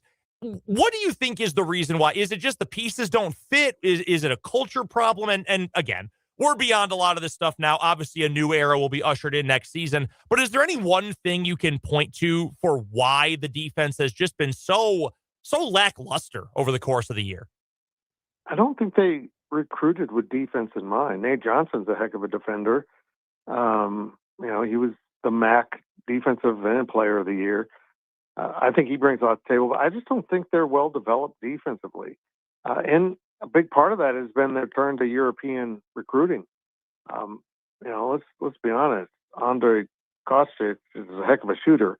He has no clue what he's doing on defense. Yep. He's getting there. He's getting better. But it's kind of funny about once a game I can see him just kind of turn 360 on the defense end of the floor. Am I supposed to be facing this way or that way or that? It just gets them all twisted up. I think that might be a symptom of youth basketball in the United States and in Europe, that it's so offensive driven. Defense is secondary. And the bad news for Kansas State is college basketball isn't that way. You've got to defend at this level. And if you don't, you're not going to look very good. But how good your offense is, no matter how fast you go, you're going to have problems outscoring good teams. We're joined by Tim Fitzgerald of GoPowerCat.com. And Tim, the women are now moving on to the second round of the Big 12 tournament in Kansas City. But the last month of the season really hurt them in positioning, and probably they're going to have to win at least 2 more games in the tournament, I think, to even have a shot at getting into the NCAA tournament, finishing 4-5. But hot today on the court. They break the Big 12 3-point record in a game in the tournament. How do you see them going through the rest of this tournament? They beat the 2 teams that stand in front of them if they continue winning so far. Yeah, they've got some young pieces, and once in a while that shows up, and they don't play particularly well. But this team has a pretty high upside. They've beaten some good teams, and they've also got a downside that can leave you scratching your head. So if they keep playing like they did today, they absolutely lit it up. I actually noticed them playing more than the court, which was a good turn of events for the Big 12 tournament. When blinded by the court, it's similar, but it's not as distracting.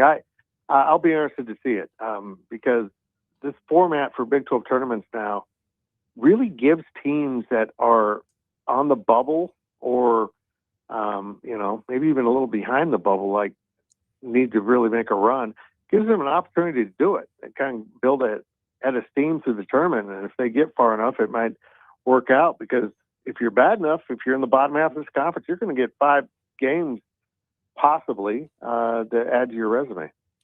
And one of those players that was on fire from 3 was Jordan Spicer. She came into the team this year as a McDonald's All-American. A lot kind of people looking at what she could do, but obviously with the restructuring of the roster, with a lot of turnover coming from last year, she ended up being, the second person off the bench.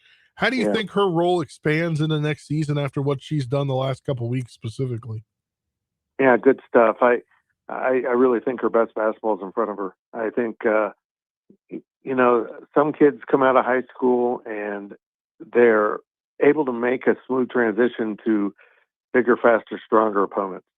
And others kind of scramble with it and have to fight through it. And she's been that way. She's adjusting to the college game. I think today was a really good sign. And they're going to need her along with, the other incredible recruiting that Jeff Mitty's doing with this program right now. Need them to kind of grow into what we expect them to be. So today was a really good sign. Tim Fitzgerald is the publisher of GoPowerCat.com. There is no better place to find content, insight, and reporting into what's going on with K-State athletics. He joins us every Wednesday at this time for the Wildcat Wrap-Up, brought to you by Tallgrass Windows and Doors. Fitz, as always, my friend, we appreciate the time. I'll talk to you again here in about 6 months. Sounds good. Dan, tap 3 times if you're being held hostage. 3 times. Yup, there we go. I knew it. Fitz, we appreciate you, buddy. You bet. That is the great Tim Fitzgerald joining us here on 580 Sports Talk. Let's get to a break. We'll wrap this 4 o'clock hour after this on 580 WIBW.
All right, quick round of one gotta go before we get out of this 4 o'clock hour of 580 Sports Talk.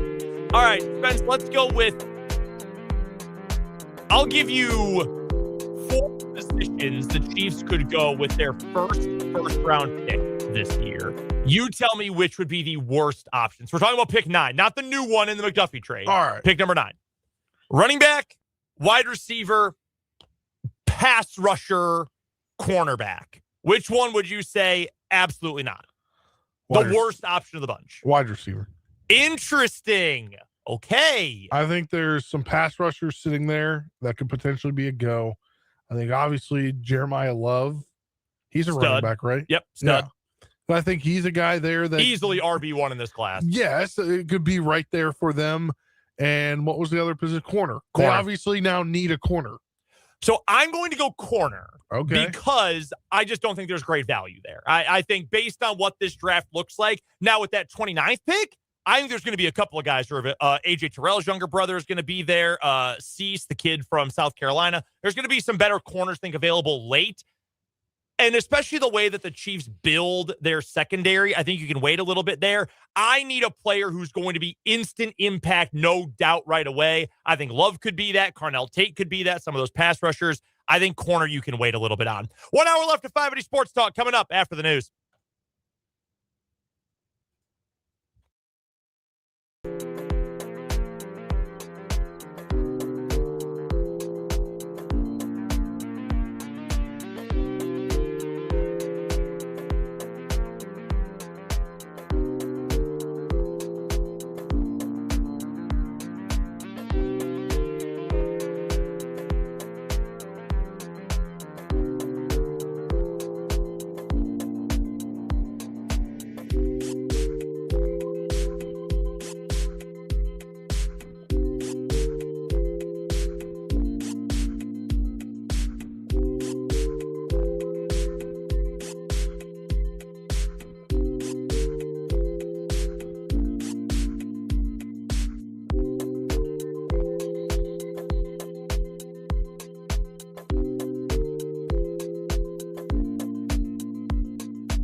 Final hour of 580 Sports Talk on this Wednesday afternoon. I'm Brendan Dworzinski with you in studio today. Spencer Dupuis is alongside Dan Lucero and Larry Latimer getting ready for 580 Preps Wednesday night hoops here on 580 WIBW. That was very dramatic. You said Wednesday as you popped to the other camera. I know. I'm Now camera was all zoomed in on then the you popped it YouTube. back. Bah! Yeah, I want you to see my pores. I want you to look right at my nostrils when I'm on the camera on the YouTube feed. 580 Sports Talk on YouTube is where you can find us. You can also check us out, of course, wherever you are on Spotify. If you want to check out the podcast, just go to your Spotify app on the desktop, the web browser, whatever. You can find the podcast broken down hour by hour every single day. And, of course, you can listen live at 580WIBW.com. on 104.9 FM in the capital city and across our beautiful state on 580 AM. Coming up in this hour, we're off at about 5:40 or so because we're going to pass you off to Dan and the coach for high school hoops tonight. Rural versus High, boys sub-state action. That's going to be a fun one. High won both games in the regular season by 1 point each. Major story in the state this year, the resurgence of Topeka High. Washburn Rural, always a tough out this time of year, always well coached, lots of talent on that team. We're excited for it, so we'll pass you off there at about 5:40 tonight for pregame coverage. Let's start things off, though, with our 580 Sports Talk headlines. I don't know, we're going to do AMA today. We don't usually do it on Wednesdays. Schedule's weird for Sub-State. Let's put it this way. We're going to go with like in wrestling. Spencer, I know you're not a big wrestling fan. Every once in a while, they'll do like a blow-off grudge match. This is going to be an unsanctioned match. Like the state body of combat sports is not going to sanction this match. We're going to duke it out and use weapons, and there's no rules. Well, we're going to do an unsanctioned AMA next segment. We got some stuff to get to, but if you have any questions for us, you are welcome to let them fly. We'll talk some Chiefs here during headlines. Got some other news and notes from around the NFL and more. But we would love to hear from you if you've got any questions for us. Text line number 785-272-9429, or you can drop us a line in the YouTube comments. I imagine once basketball is over, we're not going to do the AMAs nearly as often, considering we usually like a little peek into how the sausage is made here. A lot of times it's because we don't know if we're going to be out of here at 5:30, 5:45, after 6 o'clock in some places. Like, we don't know. So I just fill time with letting you do some of our prep work for us. And once basketball ends and we have an actual schedule, we might not do quite as much of that. And we aren't really going off at different parts of the hours for Royals baseball. Yeah. No, it's Most pretty of the consistent. Time we're going off at the top of or bottom of an hour, so it's 1 to 2 segments, not Yeah. 3. Those pregame shows have a hard start time. Yes. So those are consistent, generally speaking. So we'll get to a couple AMA questions later on. Let us know, again, text line or in the YouTube comments. All right, Spence, let's get to it. Our 580 Sports Talk headlines for today. Let's start with the biggest news of the day from the Kansas City Chiefs. They have traded cornerback Trent McDuffie to the Los Angeles Rams for the 29th overall pick, end of the first round in this year's draft, also a 5th and a 6th rounder this year, and a 3rd next season.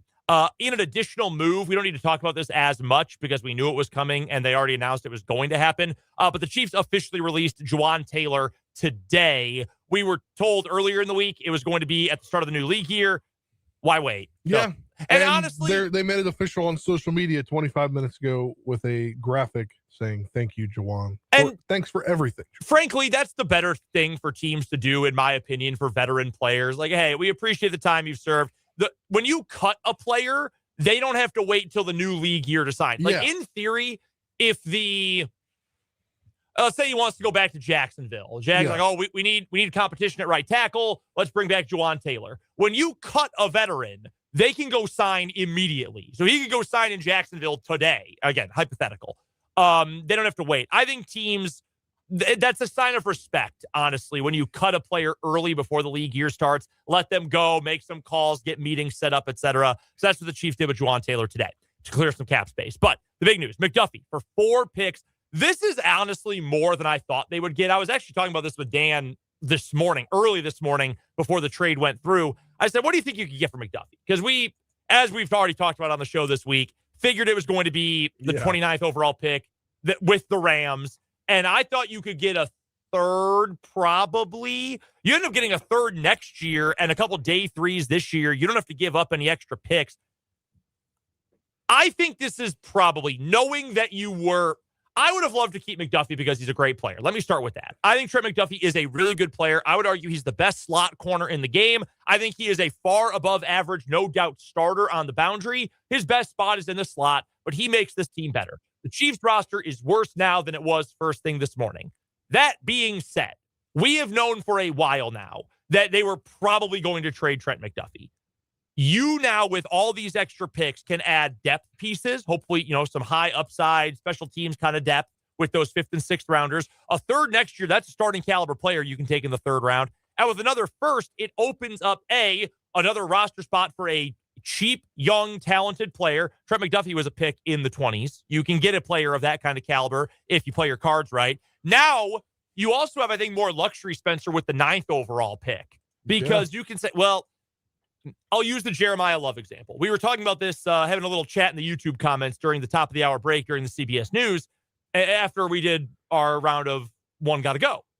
Which position would you say is the least best option for the 9th overall pick? Running back, cornerback, wide receiver, or a pass rusher of some sort. And we had some commenters say running back, and the value question comes up. I don't blame anyone for saying get that out of there. Completely understand.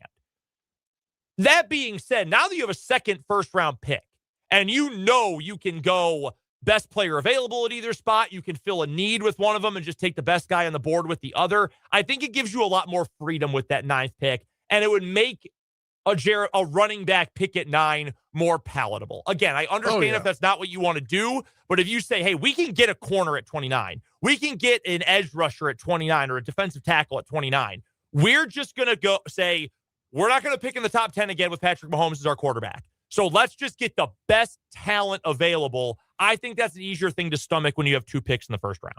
Yeah, I would agree. One thing you got to think, I found this note earlier, not having to do with drafting, but Josh Norris, do you know who that guy is? Yep. Fantasy guy, does a lot of stat stuff. Yeah. The Chiefs still have not given a DB they've drafted a second contract since Eric Berry. Yeah. And Eric Berry, as we know, amazing. He's so scary. Yeah. I don't think we've ever showed you that. One of these days, remind me tomorrow in the office. I got to show you Eric Berry. He's so scary. Okay. Great video. Anywho, that it's just what they do, and it's hard to even be upset about it. And again, like the Chiefs roster is worse without Trent McDuffie today than it was yesterday or first thing this morning. But they keep hitting.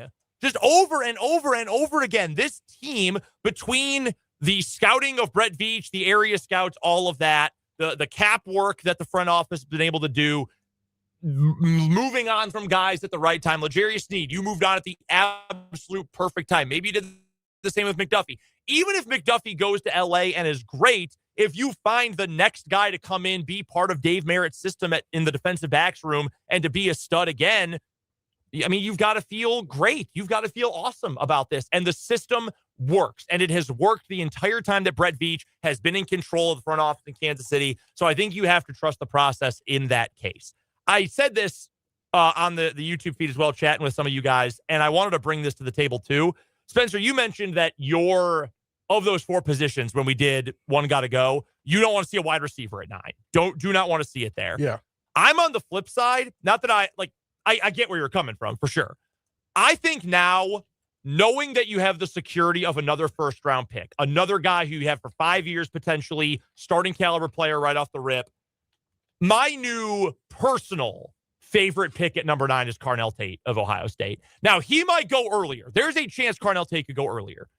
But you having worked with me for as long as you have, you having listened to me on this program talk about the Chiefs as long as you have, know how badly I have been begging the Chiefs to get a wide receiver who does more than one thing. A guy who is more than just a track star sprinter, who does more than gadget stuff, who can beat either man or zone coverage. Because as much as I like Rashee Rice as a player, I'm not really off the field, to be frank with you. Yeah.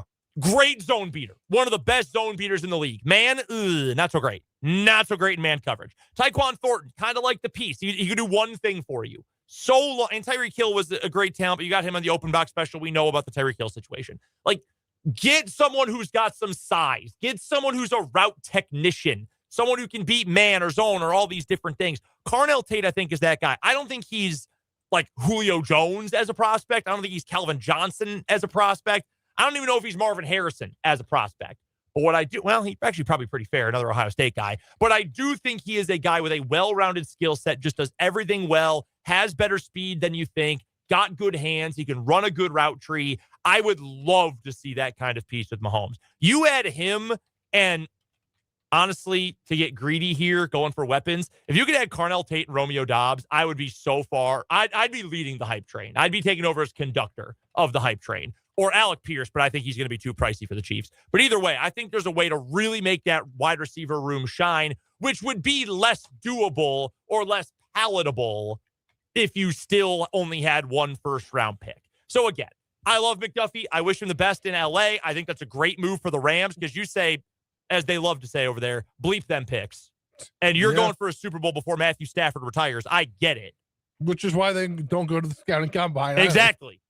Why waste the time if bleep them picks? Yeah, they don't care. They do the Mike Tomlin. We do not care. But if you're the Chiefs, while you say we have to do even more to rebuild our secondary now, and I probably should start with bringing Brian Cook back, you at least now have a chance to say, let's go get a top-end talent. Let's go get another, I should say, top-end talent in this draft, which I think is something this team desperately needs. Yeah. All right. I'm sorry. Go ahead. If you had more on, more on McDuffie. Agreeing. Yes. All right. Let's get some more headlines. What you got for us? Yeah. Other NFL news: the Patriots, they are planning to release Stephon Diggs at the start of the league year. Multiple reasons probably for cutting him. Not a great guy. Yeah. Not a great guy. Currently in legal issues. Yeah. He was their best receiver. He was better than I thought he would be coming off that ACL. And they were more than willing to say, yeah, we're going to move on by. So now I think they're going to be a player for at least one free agent wide receiver and probably one in the first 2 or 3 rounds in the draft as well. I mean, yeah, who would not want to go and play with Drake May after the year he had last year? Absolutely. So they'll find some pieces, but it is a little weird because he'd be a great number 2, even as he's getting up there in age, but they just did not want him around, which says a lot about who he is, I think. Yeah. Elsewhere from the NFL, we got a few more, though. Yes, we do. The Chargers are cutting Mekhi Becton and Will Dissly, among others, to create more cap room. I'm not surprised there. I'm not either. I will say this. I told this to Dan off the air earlier because Will Dissly used to play for the Seahawks, so he's very well familiar with him. I want Will Dissly with Kansas City next year. So I'm totally serious. That is one player. Honestly, I would go as far as to say I would prioritize Will Dissly. Not because I think he's like the next Chiefs Hall of Fame tight end and he comes after Gonzalez and Kelsey and he's the next. No. I want the Chiefs to have a tight end who's going to block a little bit more. I think Travis Kelce I think he's gotten so much flack as a blocker that he's become underrated as a blocker. I don't think he's great at it. But he's not Gronk as a blocker. He's not Mercedes Lewis as a blocker. But he's not a complete sieve either. But I would love to see the Chiefs bring in a Y tight end, a true inline tight end. He doesn't need a ton of targets. He can help you impact winning. He moves the needle just enough, blocking on the edge. He can help in the run game. That is a player I would love for Kansas City to bring in. I like Noah Gray. Shout out to my diabetic brother out there. But I would like him a lot more as tight end 3 than as tight end 2. Yeah. A couple other notes. The Vikings are in cap hell, for lack of a better term. They have now cut Jonathan Allen, who they got from the Commanders a couple seasons ago. Interesting. Yes. They're still $40+ million over the cap. Yeah, it's not great. No. And we also heard earlier this week, I don't know if Dan brought it up on the show or if you brought it up on the show, Spencer, but they're open to trading Jonathan Grenard as well, who has been really good for them. Really, really good for them. That's a good player out there. Chiefs, maybe, with some of the picks they just got. Maybe may try to make a move. I don't know. Grenard, not like a true defensive end, kind of a hybrid 3-4 player, but they've got a lot more room they still have to clear. Yeah. A couple other things. Rashid Shaheed is said to not be close to an extension with the Seahawks, according to Shefty. The expectation is that he will now test the free agent markets on Monday. And then the Cowboys are making major restructures for Dak and CD Lamb. I get it with Shaheed. That's probably not the kind of player you want to ink long term, but he is a good player. And hey, you want a Super Bowl with him? Yeah. Makes the trade worth it. No doubt about that. Yeah, just Dak and CD clearing a bunch of space. Those are the kind of players, just like restructuring Mahomes.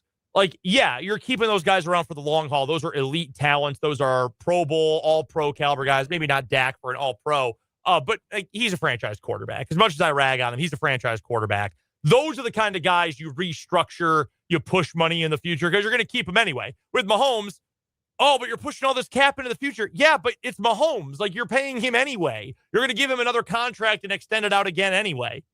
Whereas 32-year-old Chris Jones, if he were to get restructured, which is a possibility, it's not guaranteed. There's some social media nonsense about that today. It's possible they could free up more cap space restructuring him. That's a player at this stage of his career you might think about not restructuring, because do you want yourself anchored to a mid-30s, soon to be mid-30s defensive tackle longer than you have to be? Those are the things that are more questionable. Your starting quarterback, when they're like a real franchise quarterback, yeah, no problem doing that whatsoever. One other real quick headline for me from college football today. Lou Holtz passed away today at the age of 89.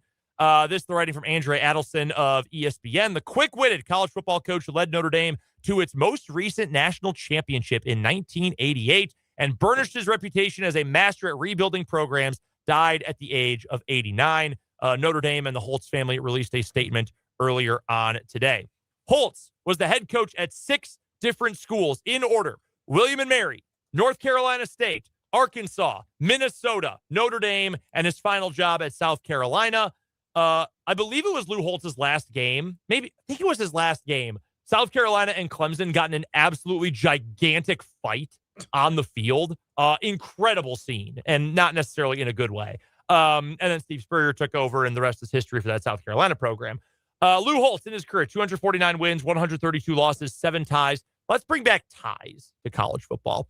Lou Holtz also spent over a decade with ESPN. He used to be on College Football Final when it was him, Mark May, and Reese Davis. There's a segment out there on Twitter making its rounds. When they used to do the final verdict and Reese would wear robes like a judge. I hate to be the back in my day guy. Back in my day when that was College Football Final, though, that was like the peak of college football TV to me. You had this incredible day of games. You get to ESPN when the nighttime game on the West Coast ends, Hawaii, Boise State or whatever. And then you see Reese Davis dressed like a Supreme Court justice and Mark May arguing with a man in his 80s. Incredible television. Loved that stuff. So rest in peace to Lou Holtz, the College Football Hall of Famer, who passed away today at the age of 89. Any other headlines you want to get to? Yeah, we touched on this earlier with Fitz, but K-State women had the opening game of the Big 12 tournament on that new glass floor. Besides not having a half or center court mark, that's probably about the only bad thing, is there's no actual stripe in the center court. Seemed to all go well. It went well for K-State. They rolled over number 13 seed Cincinnati 91-66. They broke the Big 12 tournament single game 3-point record with 17 3-pointers, and that tied the school record as well. And then freshman Jordan Spicer tied the school record for 3-point field goals made with, I think it was 6 or 8. Yeah, good stuff from the K-State women today. They will move on and play Texas Tech tomorrow at 11 a.m. You can hear that right here on 580 WIBW FM 104.9 pregame coverage. At 10:30, they'll take on 5th seed Texas Tech, who they knocked off in Lubbock earlier on in the season. And then coming up tonight, 8 p.m. on the Plus, number 11 seed KU takes on number 14 seed UCF in the first round. KU K-State championship game? That would be wild because they're both having underperforming seasons. Yeah. Oh my God. Don't even get me started on that KU team. They should be top 25. before I get mad, let's get to a commercial break. That will do it for today's 580 Sports Talk headlines. We've got enough AMA questions in. Let's get to a few of them when we return. And again, coming up at about 5:40, we will pass you off to Dan Lucero and the coach, Larry Latimer, for our 580 Preps Road to a Championship coverage. Sub-State is underway. That's coming up later on this hour here on 580 Sports Talk.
All right, Spencer, you want to do a little AMA here before we get out of here for today? Let's do it. All right, we've got a few questions. Let's start with the text line. 785-272-9429 is that text line number from the 785.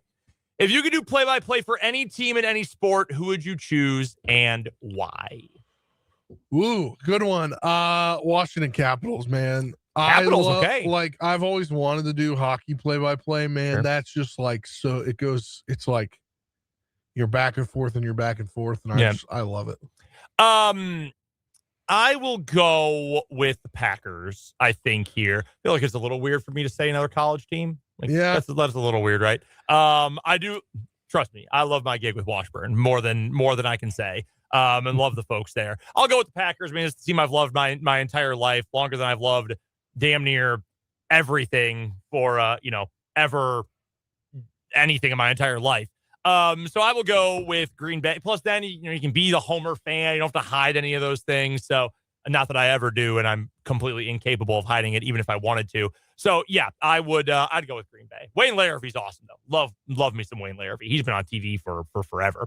All right, from the YouTube comments, we've got a few in here. TV related one, streaming services. In fact, Spencer, I'll go to you for this one because you're more of the TV guy than I am. Amazon Prime, Netflix, or Paramount Plus? Oh man, this is hard because I currently am watching series. Well, I watch series on 2 out of the 3.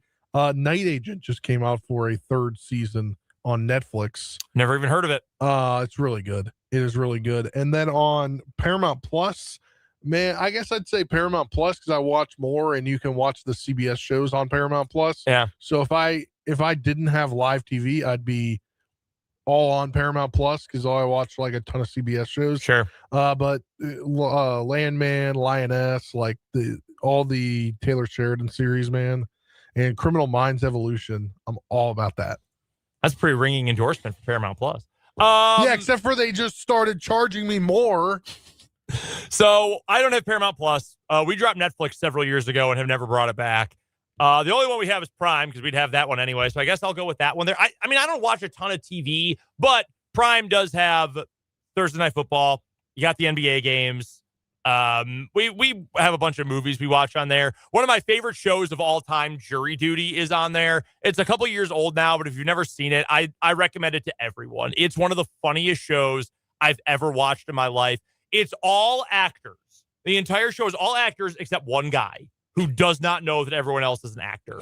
And it's a fake jury that he's on. There's one real, like, they're all no-name actors except James Marsden is in it. It's genuinely one of the funny. It's only one season, but it's genuinely one of the funniest shows I've ever seen in my entire life. Wow. Let's go real quick through another one here from Mark H.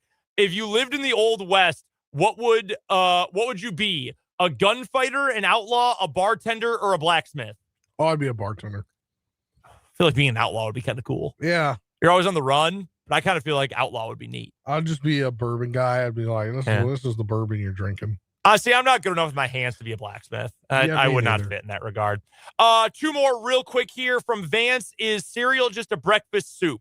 No, because I don't put milk in it. I eat my cereal dry. I also only eat Cinnamon Toast Crunch. Soup is warm. Cereal's cold. The answer is no. What about like a gazpacho? That's cold soup. I've never had that before. Fair enough. All right, last one here from Mark B. What's your favorite cheese to put on a cheeseburger? Cheddar. Yeah, I'd go cheddar. American's fine. No, I hate American cheese. Whoa! Processed. Oh, listen, I eat so much processed food. I can't complain about it. I don't know. When I was a kid, we used to do the what am I talking about? The American slice. Oh, sure. You know what I'm talking about? Or they're wrapped in the. You know exactly. I know. What I'm talking about. Yeah, the Kraft singles. Yes, oh, yeah. Kraft singles. I couldn't think. And then when I got into high school, my mom's like, "No, we're done with this." And ever since then, mild cheddar deli sliced is like level. I do like a good sharp cheddar. By the way, real quick from the 785, apparently Jury Duty season 2 is coming soon in the next few weeks. Thank you, Texture. I had no idea. Watch the original. Like, go watch it. It is so funny. I'm excited for number 2. I had no idea that was coming out. Thank you, Texter. We have to get to another commercial break before we head to high school hoops. That's coming up after a quick timeout here on 580 WIBW.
All right, Spence, real quick final word for today. We got about 20 seconds. Oh yeah, happy for the K-State women's team. It seemed like they were honestly like dead in the water at like 2 weeks ago, and now they have set the Big 12 conference single game Big 12 3-point record in the conference. So shout out to them. Good luck to them tomorrow. The Kansas City Chiefs have a worse roster today than they did yesterday because they traded Trent McDuffie. However, this is an opportunity to restock the roster with more talent, more cheap talent, which this team desperately needs to get more. Ending, it can be Tyreek Hill trade V2. If they can't, things might get a little bit hairy here in these next couple of years. We're done with 580 Sports Talk for today. For Dan, for Spencer, I am Brendan. We'll be back with a full show coming up tomorrow. But first, we will take a quick break. We'll come on back, and we've got 580 Preps Road to a Championship coverage, sub-state basketball in boys action between Topeka High and Washburn Rural. That's coming up next on the Sports Voice of Kansas, 580 WIBW.